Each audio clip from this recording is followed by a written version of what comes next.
La conquête des Amériques, insufflée non pas par une mission, mais une soumission civilisatrice. De puissants empires venus d'Occident ont conquis les Amérindiens, et ceci de manière brutale et sanguinaire.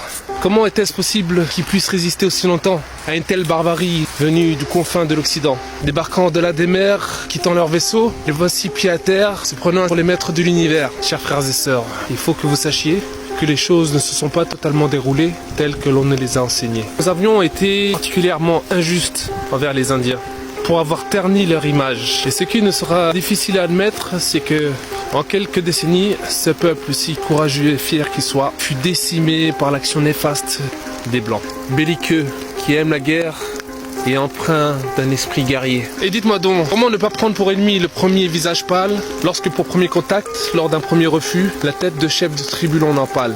Nos arcs et nos flèches feront-ils suffisamment le poids face aux arquebuses, épées, couteaux et croix?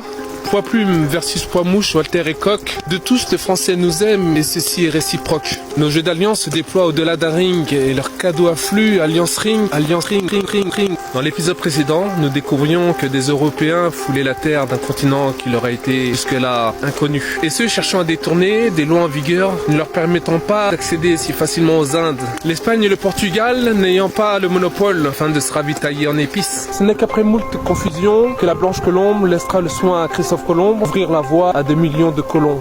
Le pape Alexandre VI trouvera bon de départager ses nouveaux territoires, Portugal ainsi qu'à l'Espagne. C'est dès lors où l'Empire britannique, n'étant pas catholique, prend part au gâteau. Il se fout pas mal de papoter, de devoir papoter et de la papoter. Tels les charognards, tous sans confusion, Nouvelle-Angleterre, Nouvelle-France, Nouvelle-Espagne voudront s'emparer du plus gros capital. Plutôt plus religieuse qu'elle se doit être puritaino-anglicane, pousse les colons anglais à fuir les persécutions. De même que le commerce, lui aussi mène à toujours autant de nouveaux arrivants. L'oppression espagnole et la soif de terre des Anglais mènent à la révolte des natifs et qui, vous l'imaginez, seront réprimés dans le sang.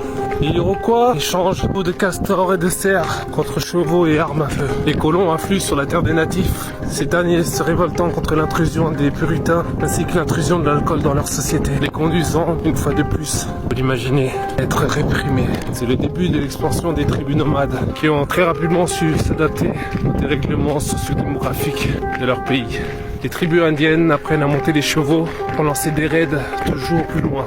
Ainsi, les chevaux se répandent dans les grandes plaines. Les tribus peuvent ainsi répandre leur territoire vers des régions plus abondantes en herbe afin d'en pouvoir nourrir les chevaux et d'y permettre de chasser les bisons. Les Britanniques gagnent en puissance et font de plus en plus pression sur les nations locales. Tandis que les colons, eux, affluent toujours de plus en plus en provenance de l'Europe centrale. Ce afin d'obtenir des terres, un travail. Certains sont des réfugiés, d'autres fuient la misère, crise alimentaire. Et d'autres, eux, viennent contre leur gré.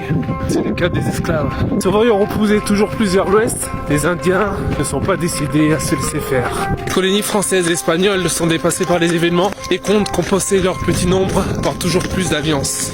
Ceci commence à coûter cher en cadeau à la France. Ce n'est alors qu'en 1754 que les deux grandes puissances entrent en guerre. France d'un côté et la Grande-Bretagne de l'autre. Voilà qui marquera l'hégémonie des Britanniques sur le sol américain.